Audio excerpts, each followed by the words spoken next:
자, 경제를 보다 시간입니다. 경제산업부 강유현 차장과 살펴보겠습니다. 자, 강 차장, 실손보험 청구 과정을 간소화하는 법안이 국회에서 추진이 되고 있다고 하는데 법이 통과가 되면 어떻게 달라지는 걸까요? 네, 지금은 실손보험을 청구할 때요, 병원의 진단서와 진료비 세부 내역서, 영수증 같은 서류를 일일이 챙겨야 합니다. 번거롭기도 하고요, 서류를 빼먹으면 병원에 다시 가야 합니다.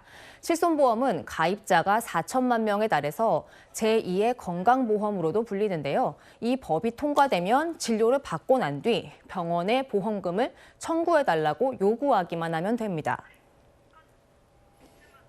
자, 그렇다면 지금 상당히 편리해질 것 같긴 한데 간소화가 되면 사람들이 보험금 청구를 더 이렇게 많이 하게 될까요? 예, 그럴 것 같습니다. 최근 3년간 통계를 설명해 드리면요. 진료를 받고 나서 청구하지 않은 보험금이 총 7,410억 원으로 추산됐습니다. 연간 2,470억 원 정도입니다. 절차가 번거로워서 진료비가 소액이면 보험금을 청구하지 않는 경우가 많기 때문인데요. 실손보험 청구 방식 중에선 서류를 사진으로 찍어서 웹사이트나 앱으로 전송하는 경우가 가장 많습니다.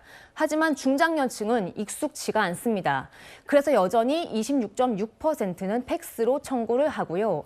27%는 보험 설계사나 보험사 창구에 직접 방문해서 대면 신청을 합니다. 그렇군요. 그런 법이 언제쯤 통과가 돼서 실제로 좀 도입이 될 수 있을지 가늠이 될까요? 사실 장담하기가 좀 어렵습니다. 국민권익위원회가 실손보험 청구 간소화를 처음 요구한 게 2009년인데요. 이달 25일 14년 만에 국회 정무위원회 전체 회의를 통과했습니다. 하지만 의사협회가 법이 통과되면 의료 데이터 전송 거부 운동을 벌이겠다며 강력히 반발하고 있습니다. 왜 반대를 하는 겁니까? 결국은 수입이 줄어들 걸 우려하는 겁니다. 의사협회가 소비자들은 당장은 보험금을 다 챙겨받으니 좋겠지만요. 보험사들이 나중에 이 축적된 자료를 근거로 보험금 지급을 거절하고 다음 세대 실손 상품을 만들 때 불리한 약관들을 넣을 거라고 주장합니다. 다만 이에 대해 김주연 금융위원장은 종이로 하던 걸 전자적으로 대체하는 것일 뿐이고 정보는 보험금 지급 용도 외의 목적으로 사용할 수는 없다고 선을 그었습니다. 그럼 이제 보험업계는 어떤지가 궁금한데 당장 보험금 지급이 늘어날 텐데도 찬성을 하고 있다는데 왜 그런 걸까요? 예, 보험금 신청이 일단 늘어날 테니까요. 당장은 손해가 맞습니다. 그런데도 찬성을 하는 이유는요. 우선 정보가 전산화되면 관리가 쉬워지기 때문입니다.